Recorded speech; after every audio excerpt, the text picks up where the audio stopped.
In 2024, while we debated politics on Twitter, one man stood 10 feet from Kim Jong-un, sworn to protect a dictator, while watching 25 million people lose their most basic freedoms.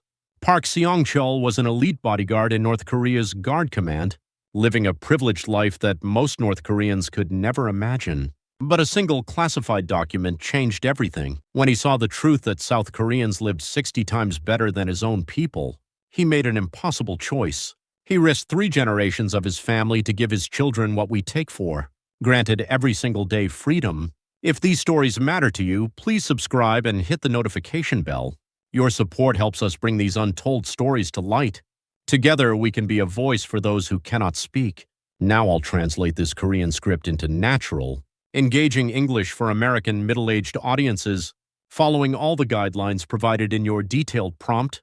It all began on a bright spring morning in Pyongyang in 2023, 15th floor of the Guard Command officer's apartment complex in Pyeongcheon District. Every morning at 6, a breeze from the Daedong River would flutter the balcony curtains.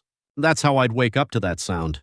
20 years as a soldier had trained my body, but I didn't know it then, how fragile that peaceful morning really was.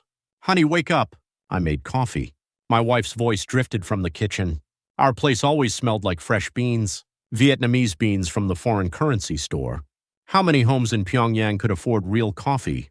Guard Command officers, especially those in the close protection unit like me. That was the privilege I'd earned. I fixed my tie in the mirror. I looked sharp.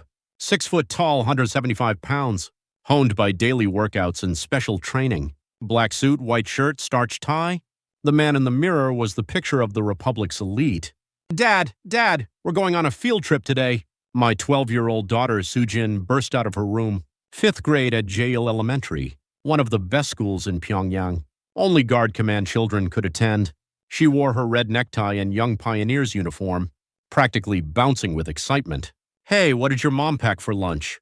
"Ham sandwiches. I'm going to show all my friends." Ham sandwiches. As you know, ham wasn't something just anyone ate in the North. Our family was different. We got foreign currency store vouchers every month. Chinese ham, canned goods, imported snacks, all available to us. Sujin's classmates probably had corn rice and kimchi in their lunchboxes. Back then, I thought that was just how things were. My 9-year-old son Minjun came out rubbing his eyes. 2nd grade at jail. "Dad, are you guarding the marshal again today?" "That's right.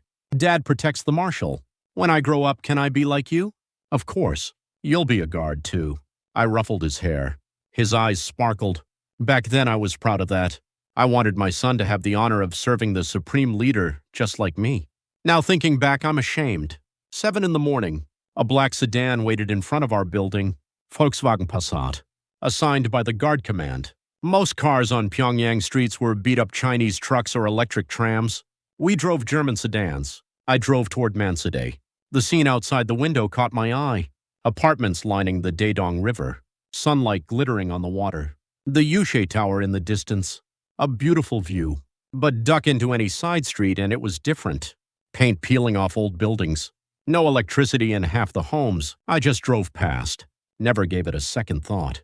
I arrived at Guard Command headquarters. Showed my ID at the checkpoint. Park Seong-chul, Close Protection Unit. That card could get me anywhere in Pyongyang. I didn't realize the power it held. "Comrade Park, you've got a field guidance escort this morning. Be ready." The section chief started the briefing.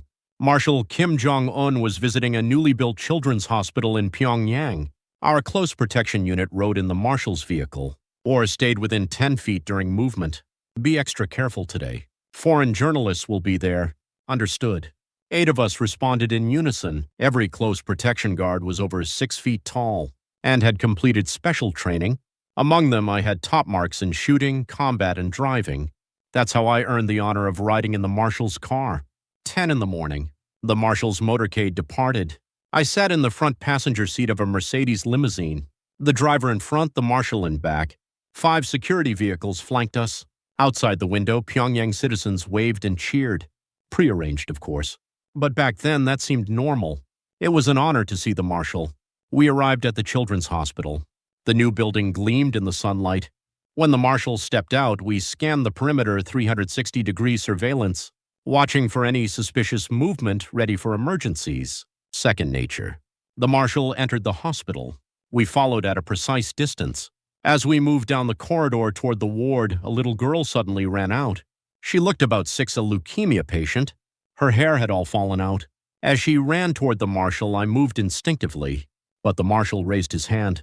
"It's okay." He embraced the child. People around us wept with emotion. Foreign cameras flashed. I felt moved too. I really did. But on the way out, I caught sight of something that stayed with me. An old building behind the hospital. Paint peeling, windows broken. A mother struggled up the stairs with a sick child in her arms. The new building was for foreign journalists. The real patients got treated in that crumbling structure. A strange feeling washed over me.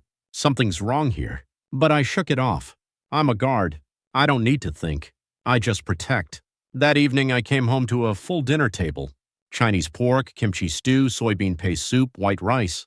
Most Pyongyang residents made do with corn rice and kimchi. Our table was always this abundant. "Honey, good work today. I saw you on the evening news."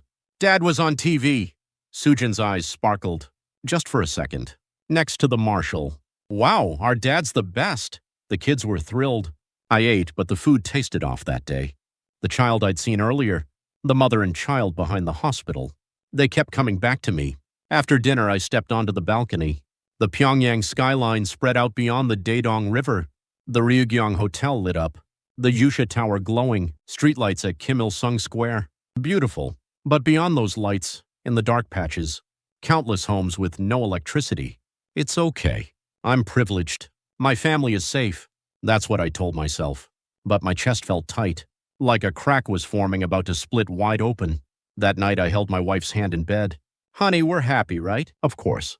Because I have you." She smiled warmly, but a question took root in my mind. Is this really happiness? Can privilege built on others' suffering be true happiness? I didn't know that small question would become a tidal wave. That would change my life forever. That doubt became reality faster than I expected. Summer 2023, mid-July, Pyongyang was sweltering. That day I received a special assignment. Guard duty directly outside the marshal's office. Usually I'd patrol the outer perimeter. Not today. Comrade Park, be especially vigilant today. The marshal has an important meeting. Just as the section chief said, high-ranking officials streamed in, secretaries from the Party Central Committee, the cabinet premier, the chief of the general staff. Something major was happening. The meeting lasted over 5 hours. I stood beside the office door on alert. A guard must be invisible. See nothing, hear nothing, say nothing. That was our code. The meeting ended. Officials filed out. The marshal briefly stepped away to the restroom. For a short moment, the office was empty. That's when I noticed the door hadn't closed all the way. From where I stood, I could see inside. Documents lay scattered on the conference table. One sheet had fallen to the floor. Should I pick it up? I hesitated. But guards weren't allowed to enter the office without permission. Regulations. I decided to stay put. Then a gust of wind blew the paper toward the door, right to my feet. Instinctively, I bent down and picked it up. And in that instant, the words I saw, I'll never forget them. South Korea Economic Report. Top secret. My heart sank. I shouldn't be reading classified documents. I should put it back immediately and leave. But my eyes had already moved to the next line. South Korea per capita GDP $35,000. Our republic estimated $600. I read the numbers twice, 3 times. I thought I'd misread. $35,000 versus $600, almost a 60-fold difference. My hands trembled. I kept reading. South Korea average life expectancy 83 years. Our republic 67 years. South Korea infant mortality 2.7 per 1,000. Our republic 17.8. South Korea college enrollment 70%. Our republic 15%. It felt like someone had hit me over the head with a blunt object. We'd been taught our whole lives that South Korean people were slaves to American imperialism, starving and dying, that our republic was paradise on earth. But what were these numbers? Comrade Park! The section chief's voice snapped me back. I quickly placed the document on the desk and stepped out. What were you doing? I'm sorry. The document fell on the floor. Get out. You can't just walk into the office. He barked at me. I bowed my head, but inside my mind was flooded with those numbers. That night I couldn't eat. Honey, what's wrong? Are you sick? My wife asked, concerned. No, I'm fine. Just tired. A lie. I wasn't tired. I was confused. Everything I'd believed for 20 years was crumbling. From that day on, I started to change. Every time I saw the Pyongyang streets, every time I saw people's faces, something felt wrong. Near the market, I passed an elderly woman selling a few ears of corn. Her hands shook, looked like Parkinson's. A grandchild, maybe 5 or 6, sat beside her. The child's face was yellow. Malnutrition. Per capita GDP 600, that number flashed in my mind. This is what a $600 country looks like. This is who we really are. A few days later came another shock. The marshal was traveling abroad, a state visit to Beijing. I was assigned to the security detail. When we landed at Beijing airport, I couldn't believe my eyes. The airport was massive, modern. Nothing like Pyongyang Sunan Airport. On the highway into the city, high-rises lined both sides. This is China. We'd been taught China was poor too, worse off than us. But what is this? Buildings better than Pyongyang's best, hundreds of them. We arrived at a 5-star hotel. I stepped into the lobby, golden chandeliers blinded me. Marble floors, fountains, piano music. Even Pyongyang's Koreo hotel wasn't like this. That night, after my shift ended, I had a brief break. Alone in my hotel room, I looked out the window. Beijing's skyline at night. Endless lights, neon signs flashing, cars filling the roads. Pyongyang went dark at night. My chest tightened. Something is deeply wrong. What we'd been taught, what we believed all lies. On the flight back to Pyongyang, I ran into a colleague, Comrade Ri, 3 years older, a senior guard. Comrade Park, first time in Beijing? Yes, sir. Shocking, isn't it? Comrade Ri spoke quietly, glancing around. Honestly, yes. I couldn't sleep my first time either. I realized everything we'd learned was a lie. You too, sir? Everyone knows. All of us guards who've been abroad. But we can't say it. If we do, it's over. His eyes looked sad. Comrade Park, remember this. What we saw, what we learned, never speak of it. Think of your family. Those words lodged deep in my mind. Family. I had a wife and children to protect. When I got home, Sujin greeted me. Dad, how was China? Just nothing special. I lied. Even to my daughter. I hated myself for it. Dad, my teacher said China is poorer than us. The people suffer. Right. My voice shook. Looking at Sujin's innocent eyes made me angry. At who? The system? Myself? I didn't know. That night after my wife fell asleep, I stepped onto the balcony alone. I stared at the Daedong River and lit a cigarette. I didn't usually smoke, but I needed one. The Pyongyang skyline in the distance. I used to think it was beautiful. Now it looked different. Only a few buildings had lights. Most were swallowed by darkness. Nothing like Beijing. Will our children live in this lie forever? The thought was unbearable. I pictured Sujin and Minjun. The betrayal and despair they'd feel when they learned the truth. Just like I had. No, I can't let this happen. But what could I do? A guard defecting? Impossible. If caught, 3 generations get wiped out. Parents, siblings, wife, children, all sent to camps. From that day on, every night was torture. During the day, I played the loyal guard. But at night, I became someone who knew the truth. A double life. About a month later, I came home. One evening to find my wife's expression troubled. Honey, what's wrong? Nothing, just tell me. You can tell me anything. After a long pause, she spoke. I ran into an old friend at the market today. Sister Kim from Heesan. Heesan is a border city in Yangon province, my wife's hometown. Sister Kim's son tried to cross the river. He was shot and killed. What? He was 21. He wanted to earn money in China and send it back. The border guards caught him. My wife's tears fell. I held her, but my mind raced. 21. In a few years, Sujin would be that age. The thought was horrifying. My daughter, my son, shot at the border trying to survive. I couldn't bear it. That night I made a decision. Someday I have to leave this country. I didn't know how yet, but when the chance came, I'd take it. That resolve would be tested sooner than I thought. Fall 2023, October 10th. A few days before the party foundation day. That morning started like any other. At the guard command briefing room, the section chief spoke with a tense expression. Today, the marshal will conduct field guidance at the Sinuiju thermal power plant. Foreign journalists will accompany us. Stay sharp. Sinuiju, a city on the Chinese border. The event would showcase the newly renovated plant to the press. As usual, I was assigned close protection in the marshal's vehicle. It took 4 hours to drive from Pyongyang to Sinuiju. The motorcade sped down the highway. Fields spread out beyond the window. Freshly harvested paddies. Autumn leaves painting the hills. Beautiful scenery, but my heart was heavy. Another staged event, only showing the good parts. These thoughts kept creeping in. Everything felt like theater now. We arrived in Sinuiju. Hundreds of workers lined up in front of the plant. Waving red flags, cheering, foreign cameras captured the scene. The tour of the plant began.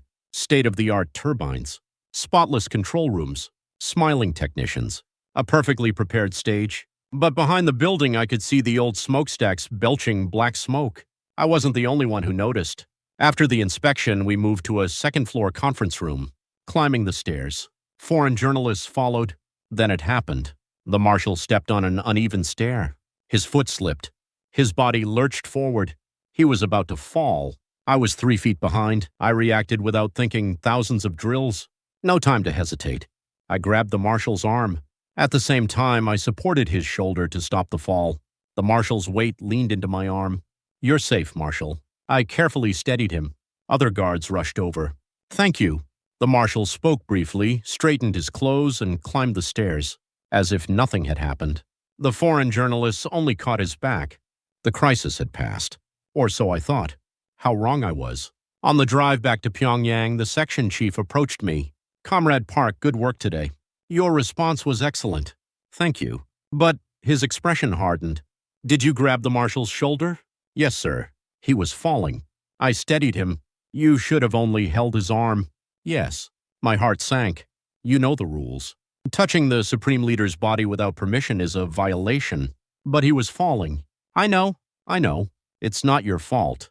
You made a split-second judgment." "But," he sighed, "the political bureau will have questions. I have to report it. That night I couldn't sleep.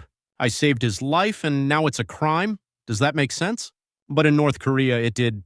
Touching the Supreme Leader's body was sacrilege, regardless of reason. 3 days later, October 15th morning, the political bureau called for me. "Comrade Park Seong-chol, report to the political bureau immediately." My legs felt weak. Political bureau summons were never good. I entered the interrogation room. Across the desk sat the deputy director of the political bureau, a man in his late 40s, cold eyes behind his glasses. "Sit." I sat. My palms were sweating. "Comrade Park, what happened on October 10th in Sinuiju?" The marshal nearly fell down the stairs. I steadied him. "How?" I held his arm and supported his shoulder. Supported his shoulder. He pulled out a document. "Look at Regulation Article 3. Physical contact with the Supreme Leader is strictly forbidden, except in life-threatening situations. In unavoidable cases, only the arm or wrist may be touched." "Have you read this?" "Yes." "Then why did you grab his shoulder?" Holding his arm would have been enough. It was a split-second decision. I had to stop him from falling. Judgment. A guard makes judgments. You follow regulations. His voice rose. "Are you proud that you saved the Supreme Leader? Was it necessary to grab his shoulder? Did you have any other intentions?" "Other intentions?" "I am loyal." Loyal people follow regulations." The interrogation went on for over 2 hours. The same questions, over and over. Nitpicking every answer. My head went numb. Finally, "Comrade Park, submit a self-criticism within a week. 10 pages. And an investigation will proceed. You're on standby. Wait at home." "Standby?" "Yes. Don't report to work until the investigation is complete." I left the room. Comrade Ree stood in the hallway. He saw me and shook his head. "Comrade Park." "Sir, what happens to me now?" Ree glanced around and whispered, "Be careful. Remember Comrade Kim last year?" Minor mistake, investigation, then his whole family vanished. "What?"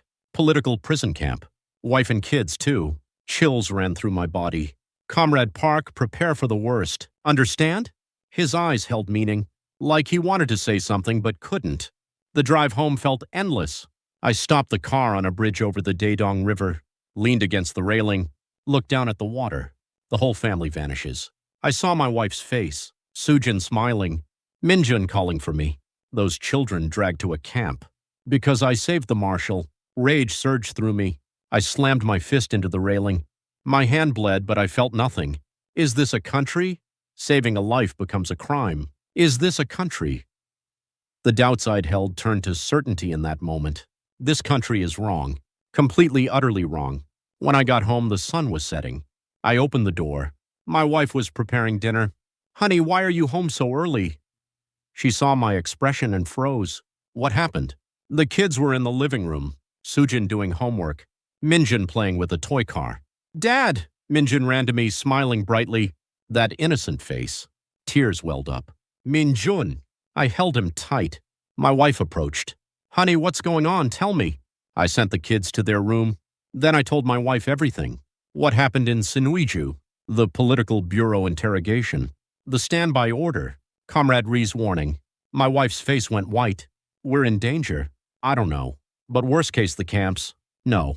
She grabbed my hands. They were ice cold, trembling. Not our children. Please. That night, we sat together on the balcony after putting the kids to bed. The Pyongyang skyline spread before us, but it no longer looked beautiful. Honey, I broke the silence. What do you think about South Korea? She looked at me, startled. Why are you suddenly asking that? Just curious. A long pause. Then she spoke quietly. Honestly, I don't know. We were taught it's all bad. But, she hesitated. Sister from Heesan said a lot of people who cross into China end up going to South Korea. She said it's prosperous there. My wife had doubts too. It wasn't just me. Honey, what if we could leave this country? She covered my mouth, glancing around nervously. Don't say that. There might be listening devices. She was right. Even guard command apartments could be bugged. But that night we understood each other without words. I saw it in her eyes. She was thinking the same thing. For our children, we'd do anything. The next morning, Sujin asked before school, Dad, why aren't you going to work today? Just taking a day off. Are you sick? No. Just resting. Sujin held my hand. Dad, why do you look so sad lately? She knew. She was only 12, but perceptive. Sujin. Yes, Dad? You know Dad loves you and Minjun more than anything, right? I know. Good. Dad would do anything for you too. What do you mean? You'll understand later. You trust Dad, right? Of course. Sujin smiled warmly. To protect that smile, I really could do anything. After the kids left for school, I sat with my wife. Honey, I've decided. She gripped my hand. We have to leave this country. For our children. I nodded. My mind was made up. But how? Guard defection's unheard of. Nearly impossible. Then, a few days later, a miracle happened. 10 days into my standby, the section chief called. Comrade Park, you're reinstated. The investigation cleared you. The marshal himself said it was fine. You got lucky. I hung up and sank to the floor. Relief washed over me. But I realized something else too. This was temporary clemency. I could become a target again anytime. That evening, my wife and I talked seriously. Honey, we got through this time. But we can't count on next time. I know. I thought the same. We need an escape plan. Now. But it felt impossible. How could a guard escape? Surveillance was tight. Even on foreign trips, we moved in groups. No chance to act alone. A week after my reinstatement, a miracle arrived. Comrade Park, you're on the list for the Beijing state visit this month. My ears perked up at the section chief's words. When? Mid-February, after the Lunar New Year holiday. Meeting with Chinese leadership. February 2024, right after the holiday. Less than a month away. I went home and told my wife, we have a chance. What? I'm going to Beijing. Mid-February. Her eyes widened. Then, yes, that's our only shot. From that night, we planned meticulously. Of course, we didn't speak aloud at home. We wrote on paper, read it, then immediately burned it. My plan was this. First, I escaped during guard duty in Beijing. Second, my wife and kids travel separately to the Chinese border. Third, we each reach a South Korean embassy or consulate in China. Fourth, we defect through the South Korean government. A crazy plan. Maybe a 10% chance of success. But we had no other choice. The biggest problem was my wife and kids. Once I escaped in Beijing, they'd raid our Pyongyang apartment immediately. My wife and kids had to get out first. Honey, during the Lunar New Year holiday, you go to Haesan. Say you're visiting your parents. But I need permission. Guard family, you'll get it. They usually approve holiday visits. My wife nodded. Once I'm in Heesan, I'll ask sister for help. She knows a broker with connections to ethnic Koreans. Yes, contact her ahead of time. From the next day, I gathered information. Under the guise of preparing for Beijing guard duty, classified materials only guards could access. Floor plans of Beijing's Diaoyutai State Guest House, security routes, North Korean embassy locations, Chinese police deployments. I memorized everything. Couldn't smuggle out papers. One critical piece of intel, the location of South Korea's embassy in Beijing. marked in our security files as a high-risk area. Defectors had escaped there before. Guanghua Road, 20-minute taxi ride from Diaoyu Tai. I burned it into my memory. Mid-January. The Lunar New Year approached. Even North Korea celebrates it the lunar calendar. Honey, the permit came through. Heesun family visit. My wife showed me the approval. January 20th to February 5th. 2 weeks. Good. Go during the holiday and follow the plan. I couldn't finish. Sujin came out of her room. Mom, why are we going to Grandma's for New Year's? Yeah. We haven't been in a long time. Yay, I get to see my cousins. Sujin was thrilled. She didn't know. This might be her last time in Pyongyang. No, it had to be the last. The night before they left, my wife and I talked one final time. Honey, once you're in Heesan, tell sister everything. Get to the South Korean consulate in Shenyang through the broker. And you? I'll go to the South Korean embassy in Beijing. We'll meet there.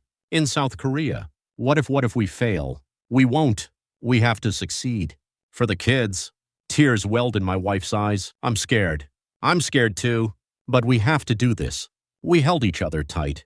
For how long, I don't know. When we finally let go. January 20th, Lunar New Year morning. I saw my wife and kids off at Pyongyang Station. Dad, we'll be back from Grandma's soon. Minjin waved. Have a good trip. Dad will come soon. No, we'll meet in South Korea. I said it in my head.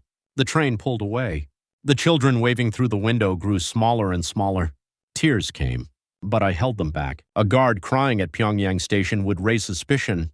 When the train disappeared from sight, I turned around. Now it was my turn. From that day, I threw myself into preparing for the Beijing trip. On the surface, the perfect guard.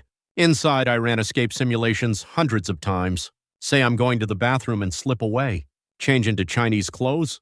Exit through the hotel staff entrance. Catch a taxi. Head to the South Korean embassy. I rehearsed it over and over in my mind. February 10th, a coded message came from my wife in Heesan. The kids are eating Grandma's food well. That meant preparations complete. She'd met the broker, ready to escape. February 13th, 2 days before the Beijing trip. I went to the woods behind Guard Command headquarters. No one around. I pulled out a bag I'd prepared. Inside 1,000 yuan in Chinese currency, about 150,000 won back then, plain Chinese clothes, a baseball cap, a mask. I'd bought everything bit by bit from the foreign currency store. I hid the bag among my guard equipment. I'd smuggle it into Beijing. That night I walked along the Daedong River alone. One last look at Pyongyang. Morin Hill, the Yucha Tower, Daedong River Bridge, scenery I'd seen since childhood. I might never see it again. I'm sorry, Mom and Dad. I thought of my parents in Haiju. What would happen to them when I defected? They'd be interrogated, monitored, maybe sent to a political prison camp. But I had to choose. Between my parents and my children. I chose my children. I'm truly sorry, Mom and Dad. February 15th morning, D-Day. In the car to the airport, my hands trembled. My fellow guards didn't know. The man sitting next to them was about to escape. The plane took off. Through the window, Pyongyang shrank away.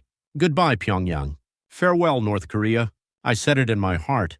2 hours later, we landed at Beijing Capital Airport. The moment I stepped off, my heart pounded. This is the gateway to freedom. We left the airport and headed downtown. On the drive to Diaoyu Tai State Guest House, I took in the Beijing streets. Somewhere in this city, my new life would begin. We arrived at the guest house. Luxurious building. We were each assigned rooms. Guard duty briefing followed. Tomorrow, 10 a.m. meeting with Chinese leadership. 3 p.m. city tour. 8 p.m. banquet. Tomorrow at 3 p.m. That would be the escape time. That night in my hotel room, I couldn't sleep. Tomorrow, everything changes. Success means freedom. Failure means death. Around 4 a.m., my phone buzzed. My wife. Honey. Yeah, we're doing it tomorrow. I know. I love you. I love you too. I hung up. Any longer and the call could be traced. February 16th morning, the day of reckoning. The morning schedule proceeded as briefed. Security was flawless. No one suspected that in a few hours I'd be gone. 2 p.m. The motorcade departed for the Beijing city tour. 12:40 p.m. Near Tiananmen Square. Section Chief, I need a restroom. Urgently. What now? I'm sorry. Something I ate this morning. He frowned. Hurry. 5 minutes. The car stopped. I rushed into a nearby hotel bathroom. Inside a stall, I stripped off my clothes, shed the suit, changed into the plain Chinese outfit I'd prepared. pulled the baseball cap low, put on the mask. I looked in the mirror, just an ordinary Chinese person. I stuffed my guard uniform into the bag.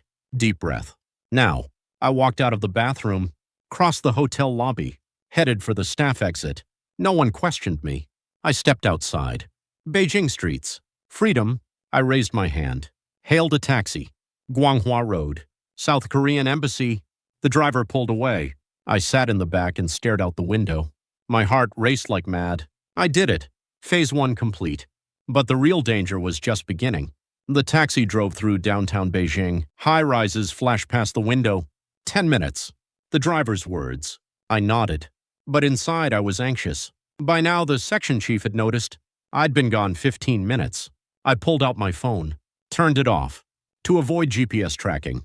I wanted to throw it out the window, but I might still need it. Sir, here's the South Korean Embassy. The taxi stopped. I got out and paid. 100 yuan out of my 1,000. I looked ahead. A building surrounded by tall walls. The South Korean flag waving in the wind. That's it. Just get through that gate. I started walking. 50 meters. 40. 30. Then I heard it. Park Songchol. A shout in Korean, North Korean. My heart stopped. I turned. 2 men stood about 30 meters behind. North Korean embassy agents. They started running toward me. I ran too. Full sprint toward the embassy gate. 20 meters. 10. 5. Shouting behind me. The agents were almost on me. A South Korean police officer stood guard at the gate. Help! I'm a defector! I yelled in South Korean. I'd learned it during guard training. The guard looked up, startled. I lunged toward the gate. One North Korean agent grabbed my arm. But I was a trained guard too. I twisted free. You bastard! The agent swung. I dodged, countered with a jab to his ribs. He staggered. I dove through the gate. South Korean territory. Don't come any closer. This is the Republic of Korea. The South Korean officer blocked the North Korean agents. Hand him over. He's a citizen of our republic. No, he's declared his intent to defect. A standoff erupted. I slipped inside the embassy building. Staff rushed over. Who are you? I'm a defector. I was Kim Jong-un's bodyguard. What? They froze in shock. Let's get you somewhere safe. They led me to the basement. The iron door slammed shut. My legs gave out. I collapsed to the floor. I made it. My whole body shook. I did it. I'm alive. A staff member handed me water. I gulped it down. We'll need to verify your identity now. Your name? Park Seong-cheol. Guard Command. Close Protection Unit. A bodyguard? The staff member's face hardened. Wait here. He left. I was alone. I checked my watch. 3:15 p.m. Only 30 minutes since I escaped, but it felt like a year. Is my wife okay? Right now, she and the kids should be moving from Haisan. They had to move fast before news of my defection reached North Korea. 10 minutes later, the staff member returned, this time with another man. A man in his late 40s. Mr. Park, I'm the consular officer. You said you were a bodyguard. Can you prove it? I pulled out my guard command ID. The officer examined it closely. This is real. It's impossible to forge. And this. I showed him the security schedule. Beijing visit itinerary. Today, 3 p.m. Beijing city tour. Right now. The officer's expression turned serious. Mr. Park, this is unprecedented. A Kim Jong-un bodyguard defection. North Korea won't let this go. They'll pressure China hard. Are you prepared? I came prepared. He nodded. What about your family? I have a wife and 2 children. They're escaping separately now. Where? From Hesan to Shenyang. They're heading for the South Korean consulate. Can you contact them? Not yet. I turned off my phone. The officer sighed. We'll keep you safe here. But you'll need to stay for a few days. From that day, my life in the embassy basement began. A small room. Bed, desk, bathroom. Nothing else. Night fell. I couldn't sleep. I kept thinking of my wife. Where are they now? Are the kids okay? I tossed and turned. Sat up. Ran simulations in my head. My wife must have met the broker in Hesan. They would have crossed the Tumen River. Made it to China, an ethnic Korean village. From there, a car to Shenyang. I calculated at least 2 days. 2 days with no contact. Not knowing if they were safe. I was going insane. I looked at the wall clock. 11 p.m. Where's my wife now? What are Sujin and Minjun doing? Please, please be safe. The next morning, a staff member brought breakfast. Did you sleep well? Yes, thank you. A lie. I didn't sleep at all. I tried to eat, but the spoon wouldn't move. I kept thinking, what are my wife and kids eating right now? 10 in the morning. The consular officer came. Mr. Park, have you seen the news? No. He handed me a tablet. CNN. North Korean bodyguard defects to South Korea. My defection had become international news. The whole world knew. This is a huge story. I scrolled down. BBC, Reuters, AP, everyone was covering it. What's North Korea's response? No official statement yet. But the officer paused. But what? The Chinese government is pressuring our embassy, demanding we hand you over to North Korea. Don't worry. We'll never do that. Protecting Republic of Korea citizens is our duty. But I was uneasy. China sided with North Korea. They often sent defectors back. The afternoon came. Still no word from my wife. Mr. Park, I contacted the Shenyang consulate. No news on your wife yet. Nothing? No. Maybe they took a different route. No. She said Shenyang. I'm sure. Panic set in. Did something go wrong? 6 in the evening. I couldn't touch dinner. I paced the room. Why no contact? Did something happen? Worst-case scenarios flooded my mind. Shot at the border, caught by Chinese police? The broker was a human trafficker? No, I muttered. Bit my nails till they bled, but I felt no pain. 10 at night. I tried to sleep, but my eyes wouldn't close. Sujin, Minjun. I saw their faces. Sujin's smile. Minjun's voice calling, Dad, please be safe. Please. Tears fell. I buried my face in the pillow and cried silently. Day 2, 6 in the morning. I opened my eyes. Knock, knock. Mr. Park, are you there? The consular officer's voice. 6 a.m. not a good sign. My heart sank. Is it bad news? I opened the door with trembling hands. I looked at his face. He was smiling. Mr. Park, your wife contacted us. Really? I couldn't believe it. Yes, she arrived safely at the Shenyang consulate last night. My legs buckled. I almost collapsed. Really? Yes, late last night. The kids are all safe too. Thank you, God. Tears poured out. I sobbed in front of the officer. Mr. Park, congratulations. This is wonderful. Can I talk to them right now? I'll connect you now. He pulled out a satellite phone, dialed, ringing. Once, twice, 3 times. Someone answered. Honey, my wife's voice, trembling. Honey, we made it. We're alive. Are you okay? Are you hurt? Yes, we're fine. The kids too. Thank God. Really. Let me put Sujin and Minjin on. Okay. Dad. Sujin's voice.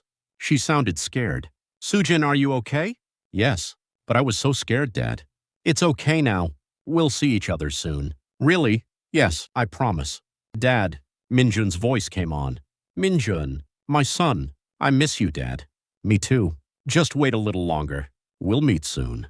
I hung up, but my heart still pounded. They're alive. Everyone's alive. The officer patted my shoulder. Mr. Park, now there's just one thing left going to South Korea. The government is sending a charter flight. When? Tomorrow evening. Your wife will come from Shenyang to Beijing too. You'll all meet and fly to South Korea together. Tomorrow. That word sounded like paradise.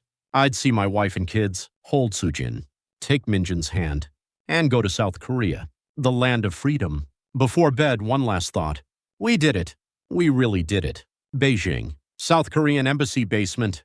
The day after my successful escape, I woke early, around 4 a.m. I stared at the unfamiliar ceiling and thought, where is my wife now? The last call was 3 days ago. I'd gotten a coded text from Heesun, leaving tomorrow. No word since. If everything went according to plan, they crossed the Tumen River last night, made it to an ethnic Korean village on the Chinese side. From there, a broker's car to Shenyang. But I wasn't certain. They could have been caught by border guards. The broker could have betrayed them. Every terrible scenario ran through my mind. Please be safe. I got out of bed and paced the small room. A few steps and I was at the wall, suffocating. 7 in the morning. Staff brought breakfast. Did you sleep well? Yes, thank you. Another lie. I hadn't slept at all. I tried to eat but set down the spoon. Nothing went down. I kept thinking, what are my wife and kids eating right now? 10 in the morning. The consular officer came. Mr. Park, have you seen today's news? No. He handed me a tablet. Korean Central News Agency. Breaking news. Trader Park Songchol of the Guard Command, bought by imperialists and fled. My name, they'd announced it publicly. I expected this, I said calmly. I'd known this was coming. There's more. The officer scrolled down. Measures will be taken against the trader's family. My heart sank. My family? Probably your parents or siblings. My parents. My elderly parents in Haeju. Over 70. I'm sorry. I'm so sorry. The officer tried to console me, but it didn't help. They'd pay the price for my defection. The afternoon came. Still no word from my wife. Mr.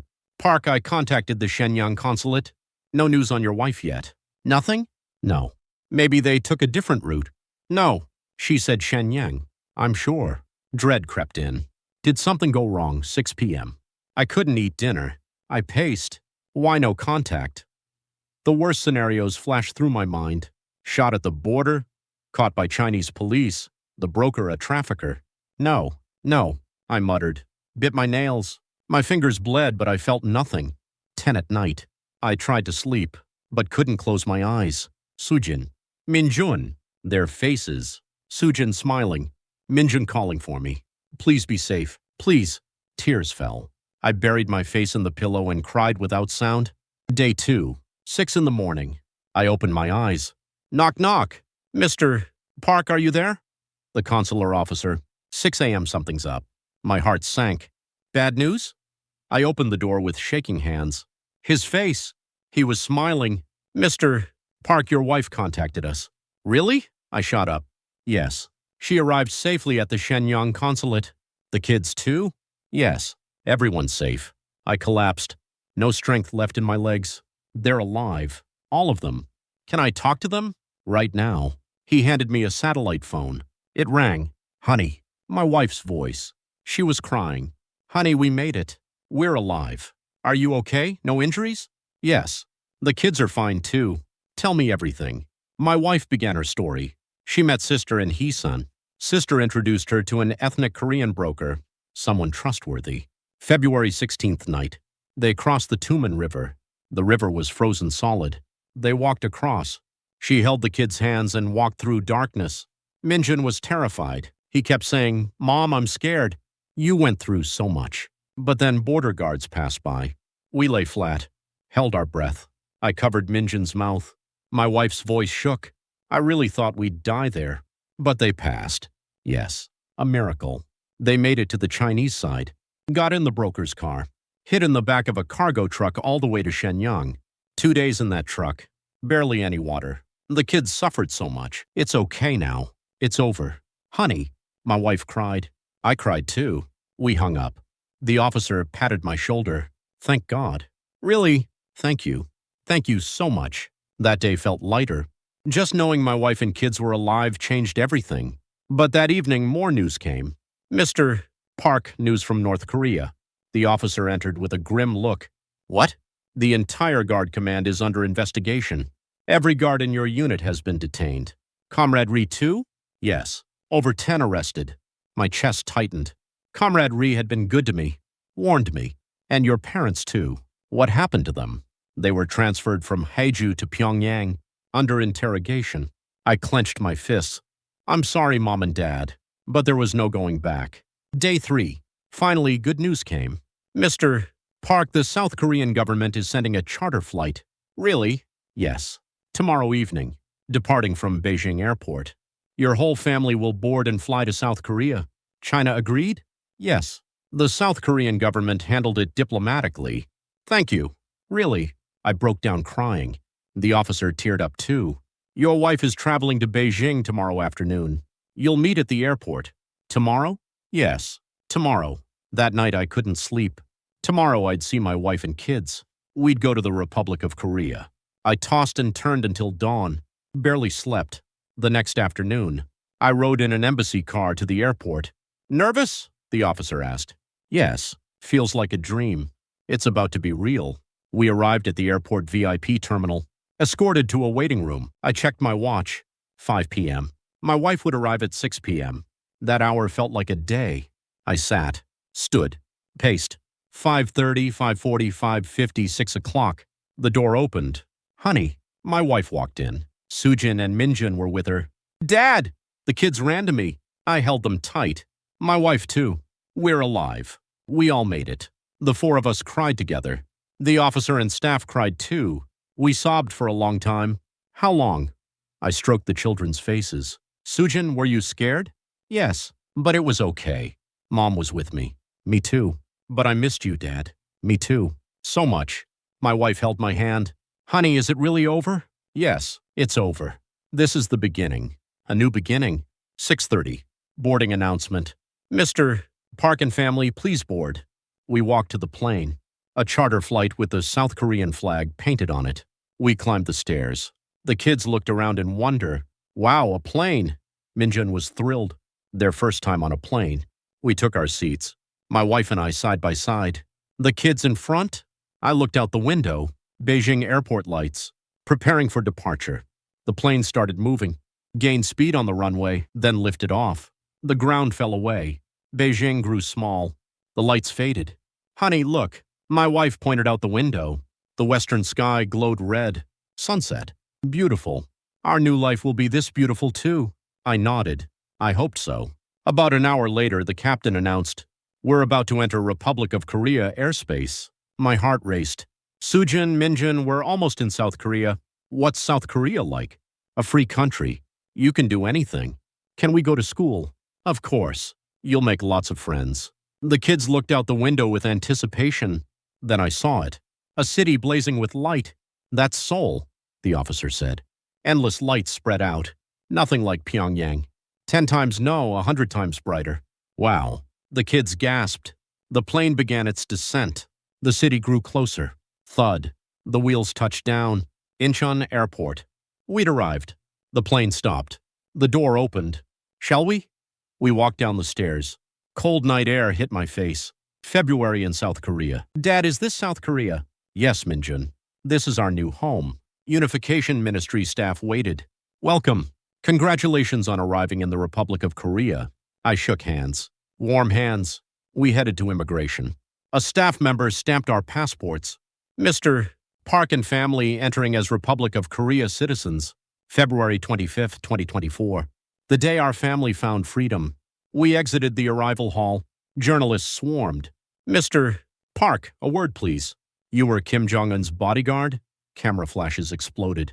The kids hid behind me, startled. I'm sorry. Not now. Ministry staff intervened. They led us to a waiting car.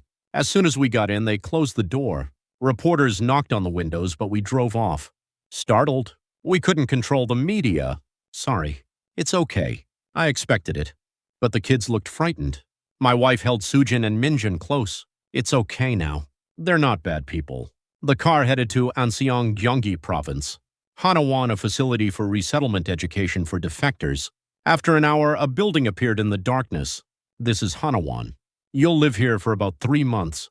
3 months? Yes. Education for adapting to South Korean society. Language, culture, law, job preparation. Understood. We entered the building.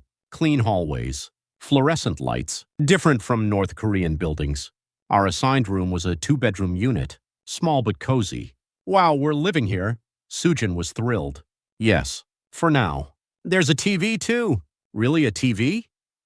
In North Korea, TVs were rare. We had one, but only 2 channels. Korean Central TV and Mansudae TV. You can change channels with the remote. Minjun pressed the remote in wonder. The channel changed. Dramas, news, entertainment, sports. Wow, over 100 channels. The kids were amazed. My wife and I were too. This was freedom. That night, after putting the kids to bed, my wife and I sat together.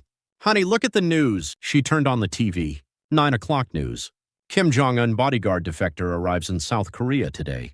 My story was the top news. Guard Command Close Protection Unit member Park Sung-cheol defected from Beijing on the 15th and arrived tonight at Incheon Airport with his family. Footage of me at the airport appeared. North Korea's response followed. The U.S. imperialists and puppet South Korea kidnapped our republic's citizen. A North Korean announcer shouted. Trader Park Seong-cheol was bought by imperialists. I changed the channel. Another news station. According to North Korean sources, the entire Guard Command has entered emergency status. An expert appeared. A close bodyguard defection is unprecedented. Someone with access to top secrets escaped. It's a massive blow to North Korea. What's the impact specifically? The anchor asked. First, the security system is fully exposed. Second, classified information about Kim Jong-un's health or movements could leak. Third, cohesion within the guard command may collapse. The screen changed. Interview with a North Korean source. About 100 guards are under investigation. Everyone in Park Sung-cheol's unit has been detained. My chest ached. I thought of Comrade Ri. Also, Mr. Park's parents and siblings were transferred to Pyongyang for interrogation. My wife held my hand. I'm sorry, honey. No, it was our choice. Not your fault. But the weight was heavy. The next morning, Hanawan education began. The first-class North-South language differences. In North Korea, what do you call ice cream? Frozen snack. Right. And a necktie? Neck button. The instructor smiled. Here we say ice cream and necktie. It'll feel awkward at first, but you'll get used to it. The classes continued. Korean culture, law, finance, employment. My head felt like it would explode. During break, I talked with my wife. Honey, it's so hard. Can I keep up? You can. We made it this far. Defecting was harder than this. In the afternoon, the kids' education started too. Sujin and Minjin went to separate classrooms. Mom, can I go alone? The teacher will take you. Don't worry. Sending them off felt strange. But we had to adapt. About a week later, National Intelligence Service staff came. Mr. Park, the NIS requests an interview. The NIS? Yes. They want to ask about North Korean intelligence. I'd expected this. Former Bodyguard, of course, they'd investigate. The next day, 2 NIS agents arrived. Hello, Mr. Park. We have some questions. They led me to an interrogation room. A recorder sat on the table. Don't be nervous. Just a conversation. But I was tense. First, tell us about Kim Jong-un's security system. Organization, personnel, weapons, routes, safe houses. I told them everything I knew. What about Kim Jong-un's health? From what I saw, he was overweight, out of breath when walking, struggled with stairs. Other symptoms: hand tremors, high stress, it seemed. The interrogation lasted over 4 hours. My head throbbed. That's all for today. Thank you. I returned to the room. My wife waited. How was it? Tough, but necessary. More interrogations followed the next week. Military facilities, weapon systems, nuclear programs. After about a month, the interrogations ended. Mr. Park, thank you for your cooperation. Very helpful. Glad I could help. Around that time, news from North Korea came. Guard Command complete reorganization. I watched the news. Kim Jong-un replaced over 10 Guard Command officials. The entire security system was overhauled. My defection had been that big a shock. Also, Mr. Park's parents were forcibly relocated from Haeju to Pyeongseong. I'm sorry, Mom and Dad, but there was no turning back. 2 months in, good news arrived. Mr. Park, you'll graduate from Hanawan next month. We can go out into society? Yes. You'll receive resettlement funds and housing support. Thank you. I told my wife. Honey, we're leaving next month. Really? We'll have our own place. Right. Our own home. Sujin and Minjin were thrilled too. Our own home, really? Yes, just ours. 3 months passed. May 2024, Hanawan graduation ceremony. Congratulations to Mr.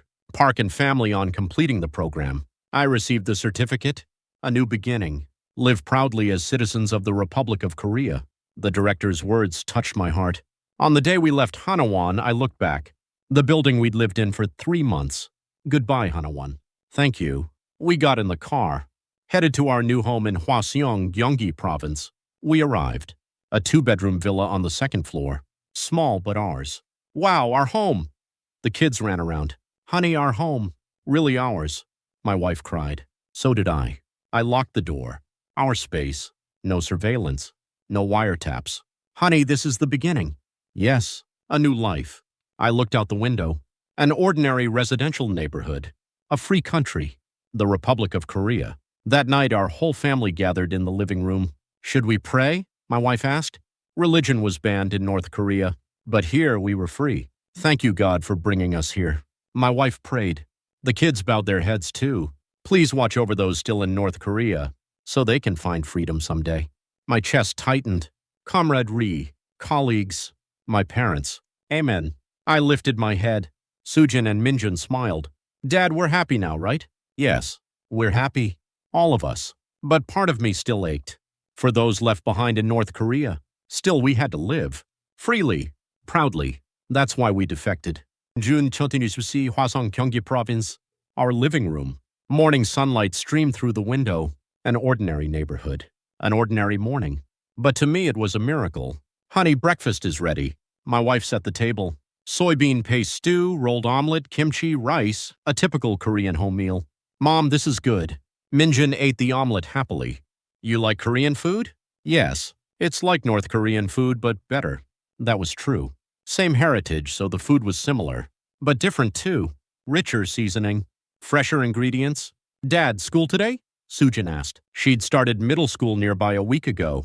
Of course. You have to go. Friends say I talk funny. Her face fell.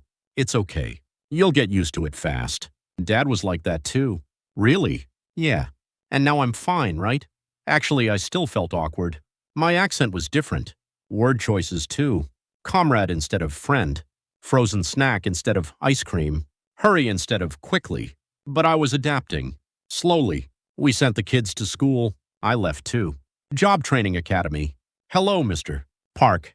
The instructor greeted me. Today we'll practice interviews. Please. A mock interview began. Please introduce yourself. Hello. I'm Park Seong-chol. I froze. What should I say? I was a North Korean bodyguard. Or should I lie? It's okay. Take your time.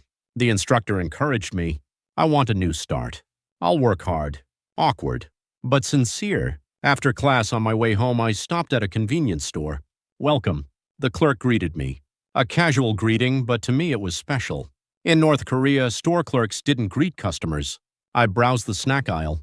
Hundreds of types. Chocolates, candies, jellies. Is this all real? I still couldn't believe it. So many products in one store. I picked up chocolate Minjun liked. Lotta Ghana chocolate. We'd first tried it in South Korea. The kids loved it. I went to the register. 3,001. I paid. I'd gotten used to South Korean money. At first it confused me. When I got home, my wife was hanging laundry. I'm back. Oh, hi. How was class? Good. Getting better. That's good. My wife was taking Korean language classes too. Accent correction, vocabulary expansion. Honey, did you see the news today? What news? North Korea. She turned on the TV. News was on. North Korea launched another missile test. I watched with mixed feelings. That land was my homeland. Pyongyang, Daedong River, Morin Hill. Honey, my wife spoke. Don't you miss it sometimes? What? North Korea. Home. I thought for a while. Of course I miss it. How could I not? I lived there my whole life. Me too. I miss Hisan, walking by the Tumen River. But I don't want to go back. Me neither. Freedom matters more. Right. And our kids' future. That evening, the kids came home from school. We're home. Welcome back. How was school? Good. A friend talked to me today. Sujin smiled brightly. She'd made a friend. Really? What's your friend's name? Jisoo. She's nice. She's teaching me Korean. That's great. Our daughter has a friend. Minjun was happy too. Me too. A friend asked me to play soccer. You know how to play soccer? No, but I'll learn. The kids' laughter filled the living room. Something we never saw in North Korea. Night fell. After putting the kids to bed, my wife and I stepped onto the balcony. Honey, look. She pointed at the sky. Stars. Pretty. We saw these stars in North Korea too. Yeah. Why do they look prettier here? I smiled. Because we're watching them freely. She smiled too and squeezed my hand. Honey, we made the right choice, didn't we? Of course. The best choice. Sometimes I'm scared. What if it's all a dream? It's not a dream. It's real. Yes, real. We stood on the balcony for a long time. Below, cars passed. The convenience store glowed bright, an ordinary residential scene. But to me, it was a miracle. A few days later, the Ministry of Unification called. Mr. Park, can you attend a defector roundtable? What kind? Sharing settlement experiences. It would help other defectors. Can I really help? Of course. Your story is unique. The roundtable day came. Unification Ministry building in Yeouido, Seoul. I entered the conference room. About 10 defectors sat there. Hello? I greeted them. Everyone welcomed me. You're a Park Seong-chol, right? I saw you on the news. A bodyguard? Yes. I sat down. The facilitator began. Today we'll hear Mr. Park's story. What motivated your defection? My family. I wanted to pass on the truth to my children. I spoke about everything. What happened in Sinuiju? Being investigated for steadying the marshal. A colleague dragged to a camp. The classified document I saw in Beijing. People listened in silence. How did you escape? I explained the process. Slipping away during guard duty in Beijing. Entering the South Korean embassy. Reuniting with family. Incredible. Such courage. A woman cried. I left my family in North Korea. I came alone. Hearing your story gives me comfort. It helps me feel my decision was right. Of course it was. Choosing freedom is never wrong. After the round table, a man approached. He looked about 50. Mr. Park, I'm from North Hamgyong. Defected 10 years ago. Hello. I want to give you some advice. Please. Life in South Korea won't be easy. You'll face discrimination. Adapting will be hard. Be ready. I am. But don't give up. I struggled at first too. Now I'm fine. I have a job. My kids are in college. Thank you. That helps. We're survivors. We escaped North Korea. We survived. With that courage, we can thrive here too. Those words resonated deeply. On the subway home, I thought, right, we survived. Now we have to live well. September 2024. Finally, I got a job. Mr. Park, you're hired. Really? Yes. You can start Monday. Thank you. Thank you so much. A security company. I could use my bodyguard experience. I came home and told my wife, Honey, I got a job. Really? Congratulations. She hugged me. The kids were happy too. Dad, you're amazing. Now I can make money and buy you good things. My first day of work. I wore a suit and looked in the mirror. I'm a South Korean office worker now. It felt surreal. I arrived at the company. Colleagues welcomed me. Hello, I'm Park Song-chol. Welcome. Please take care of us. I got my first paycheck. We went out to eat as a family. Honey, this place has good pork belly. Let's go. We entered a pork belly restaurant. The smell of grilling meat. Wow, meat. Minjun was thrilled. Eat a lot. I put grilled pork belly on the kids' plates. Watching them eat happily made me happy. This is it. This simple happiness. February 2026 now. It's been 2 years since we defected. So much has changed. Sujin is in 8th grade. She has many friends. Her Korean is perfect. Minjun is in 5th grade. He loves soccer. His dream is to be a soccer player. My wife got her nursing assistant license. She starts work next month. I became a team leader at the security company. I have juniors now. This morning, our whole family sat at the table. Honey, today's an anniversary. Anniversary. It's exactly 2 years since we defected. February 15th, 2024. All right. We should celebrate. 2 years of survival. I raised my glass. The kids raised their juice. To 2 years of freedom. Cheers. We clinked glasses. After breakfast, we gathered in the living room. Sujin asked, Dad, do you miss North Korea? Sometimes. What do you miss? The Daedong River, walking on Moran Hill, and Grandma and Grandpa. When can we see them? Well, when unification happens. What's unification? When South and North Korea become one. When will that happen? I don't know. But someday, Minjun asked. Then can we go back to North Korea? Yeah. I'll show you my hometown. The Daedong River. Moran Hill. My wife spoke. I want to go to Heesun too. Walk by the Tumen River again. We will. I hope we see unification in our lifetime. Me too. I looked out the window. A peaceful residential area. Kids laughing. Cars passing. Ordinary life. This is freedom, I thought. Night fell. After putting the kids to bed, I stepped onto the balcony alone. I looked at the northern sky. Somewhere beyond North Korea. Pyongyang. My parents. Father. Mother. I'm sorry. But I'm living well. The kids are happy. I said it in my heart. Someday we'll meet. When unification comes, we'll meet at the Daedong River. Stars glittered. The same stars I saw in North Korea. But now I could watch them freely.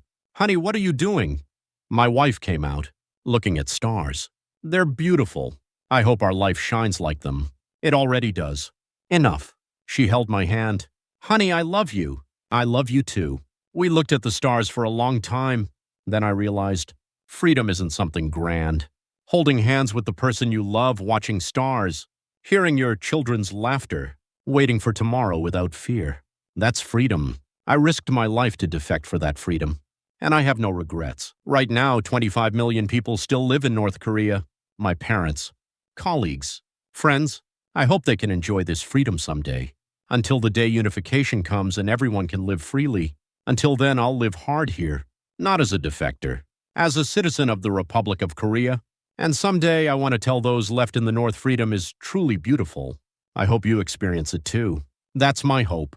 February 13, 2026, Republic of Korea, Hwasong, Gyeonggi Province, on free soil, Park Seong-chol.